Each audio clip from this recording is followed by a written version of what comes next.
I think I was supposed to talk about my new book, which is called Blink, and it's about snap judgments and first impressions.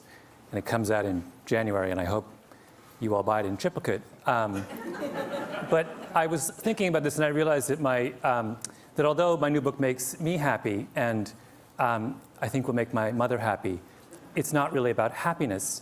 So I decided instead I would talk about someone who I think has done as much to make Americans happy as perhaps anyone over the last 20 years.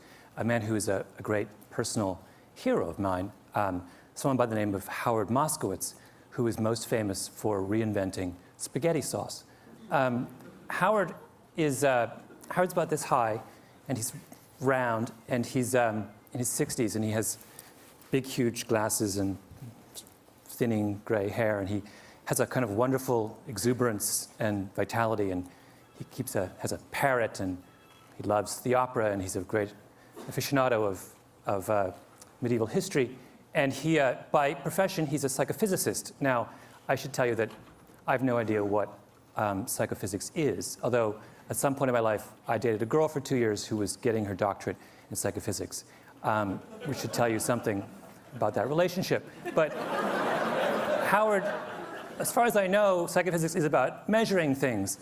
And Howard is very interested in measuring things. And he graduated with his doctorate from Harvard, and he set up a little consulting shop in White Plains, New York.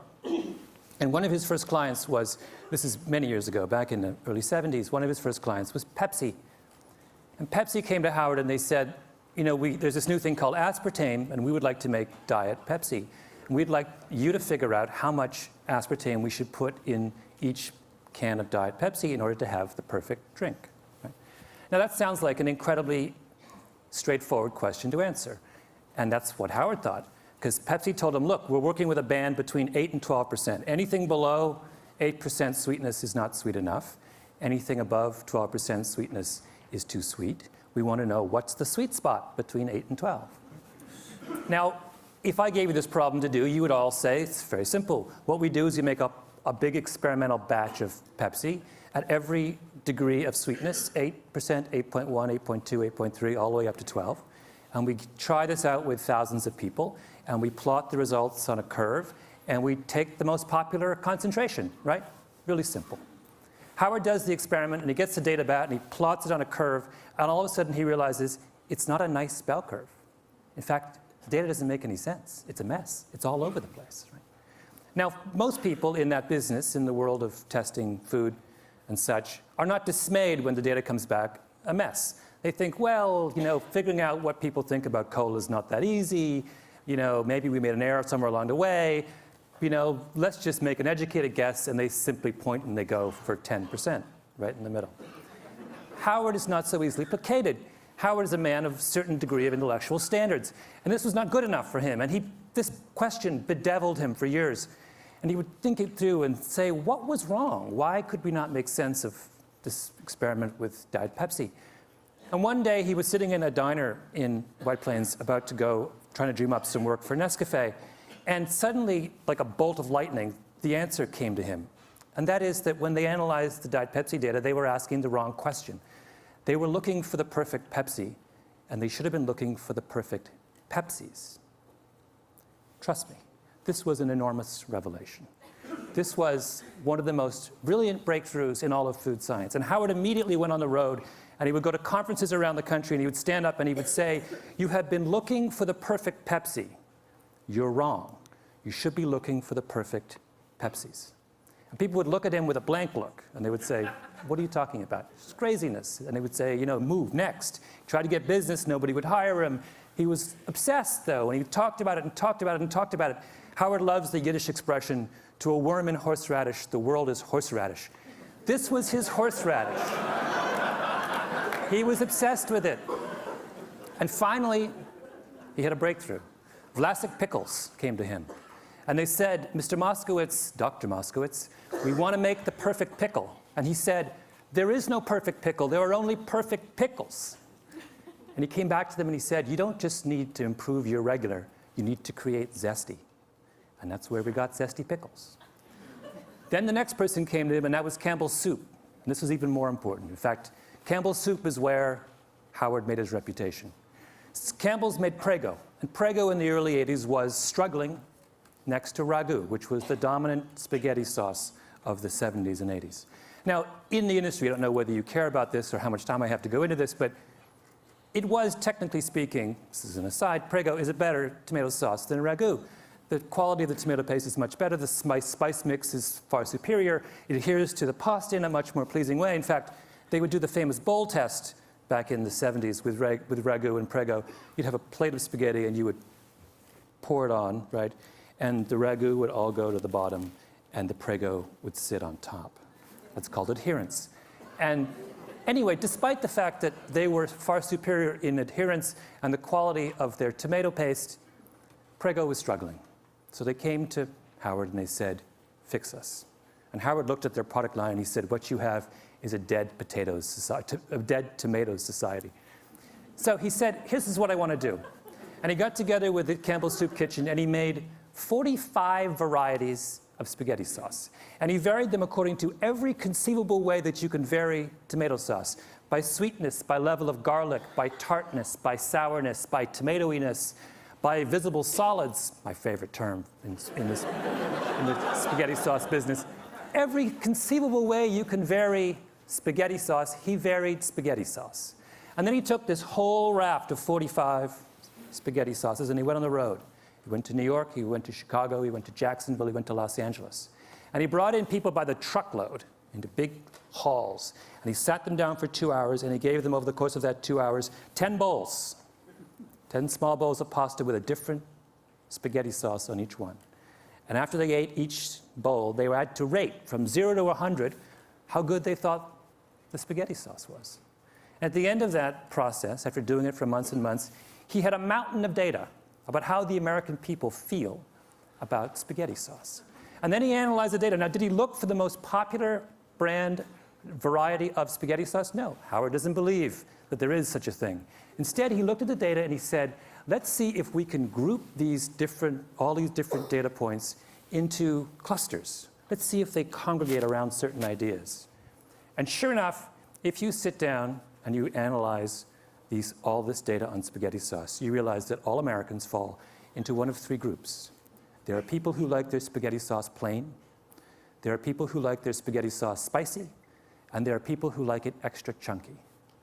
And of those three facts, the third one was the most significant, because at the time, in the early 1980s, if you went to a supermarket, you would not find extra chunky spaghetti sauce. And Prego turned to Howard and they said, are you telling me that 1/3 of Americans crave extra chunky spaghetti sauce, and yet no one is servicing their needs? And he said yes. And Prego then went back and completely reformulated their spaghetti sauce and came out with a line of extra chunky that immediately and completely took over the spaghetti sauce business in this country. And over the next 10 years, they made $600 million off their line of extra chunky sauces. And everyone else in the industry looked at what Howard had done and they said, oh my God, we've been thinking all wrong. And that's when you started to get 7 different kinds of vinegar and 14 different kinds of mustard and 71 different kinds of olive oil and then eventually even ragu hired Howard. And Howard did the exact same thing for ragu that he did for Prego. And today, if you go to the supermarket, a really good one, and you look at how many ragus there are, do you know how many they are? 36. In 6 varieties. Cheese, light, robusto, rich and hearty, old world traditional, extra chunky garden. That's Howard's doing. That is Howard's gift to the American people. Now, why is that important? It is, in fact, enormously important, and I'll explain to you why. Because what Howard did is he fundamentally changed the way the food industry thinks about making you happy.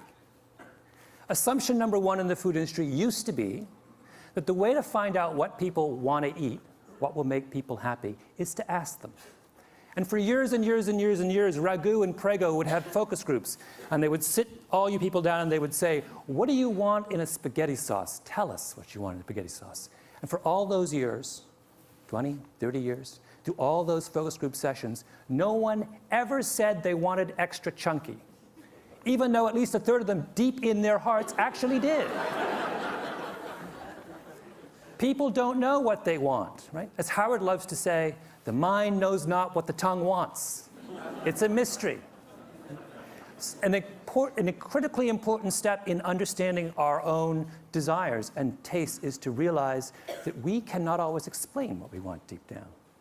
If I asked all of you, for example, in this room, what you want in a coffee, you know what you'd say? Every one of you would say, I want a dark, rich, hearty roast. So people always say when you ask them what they want in a coffee, what do you like? Dark, rich, hearty roast. What percentage of you actually like a dark, rich, hearty roast? According to Howard, somewhere between 25 and 27% of you. Most of you like milky, weak coffee. But you will never, ever say to someone who asks you what you want that I want a milky, weak coffee. So that's number one thing that Howard did. Number two thing that Howard did is he made us realize, it's another very critical point, he made us realize in the importance of what he likes to call horizontal segmentation. Why is this critical? It's critical because this is the way the food industry thought before Howard, right? What were they obsessed with in the early 80s? They were obsessed with mustard.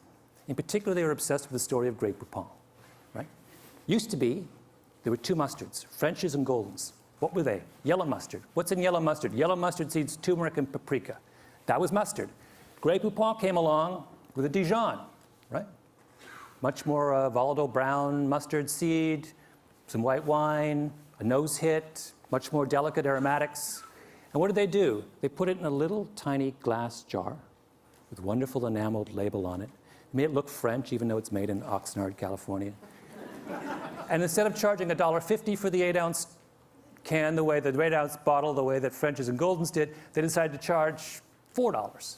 And then they had those ads, right, with the guy in the Rolls Royce, and he's eating the Grey Poupon, the other Rolls Royce pulls up, and he says, do you have any Grey Poupon? And the whole thing, after they did that, Grey Poupon takes off, takes over the mustard business. And everyone's take-home lesson from that was that the way to get to make people happy, right, is to give them something that is more expensive, something to aspire to, right? Is to make them turn their back on what they like, think they like now, and reach out for something higher up the mustard hierarchy. A better mustard, a more expensive mustard, a mustard of more sophistication and culture and meaning. And Howard looked at that and said, that's wrong. Mustard does not exist on a hierarchy. Mustard exists, just like tomato sauce, on a horizontal plane. There is no good mustard or bad mustard. There is no perfect mustard or imperfect mustard. There are only different kinds of mustards that suit different kinds of people. He fundamentally democratized the way we think about taste. And for that as well, we owe Howard Moskowitz a huge vote of thanks. Third thing that Howard did, and perhaps the most important, is Howard confronted the notion of the Platonic dish. What do I mean by that? For the longest time in the food industry, there was a sense that there was one way, a perfect way, to make a dish. You go to Chez Panisse, they give you the red tail sashimi with roasted pumpkin seeds in a something reduction. They don't give you 5 options on the reduction, right? They don't say, do you want the extra chunky reduction or do you want the... No, you just get the reduction. Why? Because the chef at Chez Panisse has a Platonic notion about red tail sashimi. This is the way it ought to be. And when that, and she serves it that way time and time again, and if you quarrel with her, she will say, you know what? You're wrong. This is the best way it ought to be in this restaurant. Now that same idea fueled the commercial food industry as well. They had a notion, a Platonic notion of what tomato sauce was. And where did that come from? It came from Italy. Italian tomato sauce is what? It's blended, it's thin. The culture of tomato sauce was thin.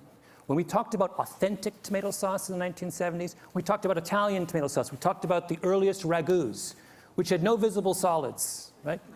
Which were thin, and you just put a little bit over and it sunk down to the bottom of the pasta. That's what it was. And why were we attached to that? Because we thought that what it took to make people happy was to provide them with the most culturally authentic tomato sauce, A, B. And B, we thought that if we gave them the culturally authentic tomato sauce, then they would embrace it. And that's what would please the maximum number of people.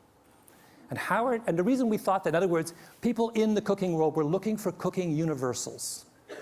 They were looking for one way to treat all of us. And there's good reason for them to be obsessed with the idea of universals, because all of science, through the 19th century and much of the 20th, was obsessed with universals.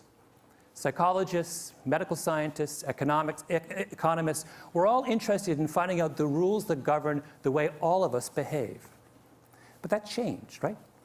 What is the great revolution in science of the last 10, 15 years? It is the movement from the search for universals to the understanding of variability. Now in medical science, we don't want to know just how cancer works. We want to know how your cancer is different from my cancer. I guess my cancer is different from your cancer. We're interested in genetics has opened the door to the study of human variability. What Howard Moskowitz was doing was saying this same revolution needs to happen in the world of tomato sauce. And for that, we owe him a great vote of thanks. I'll give you one last illustration of variability. And that is, Howard not only believed that, but he took it a second step, which was to say that when we pursue universal principles in food, we aren't just making an error, we are actually doing ourselves a massive disservice. And the example he used was coffee. And coffee is something he did a lot of work with Nescafé. If I were to ask all of you to try and come up with a brand of coffee, a type of coffee, a brew, that made all of you happy, and then I ask you to rate that coffee, the average score in this room for coffee would be about 60 on a scale of 0 to 100. If, however, you allowed me to break you into coffee clusters, maybe 3 or 4 coffee clusters, and I could make coffee just for for each of those individual clusters, your scores would go from 60 to 75 or 78. The difference between coffee at 60 and coffee at 78 is a difference between coffee that makes you wince and coffee that makes you deliriously happy. That is the final and I think most beautiful lesson of Howard Moskowitz, that in embracing the diversity of human beings, we will find a sure way to true happiness.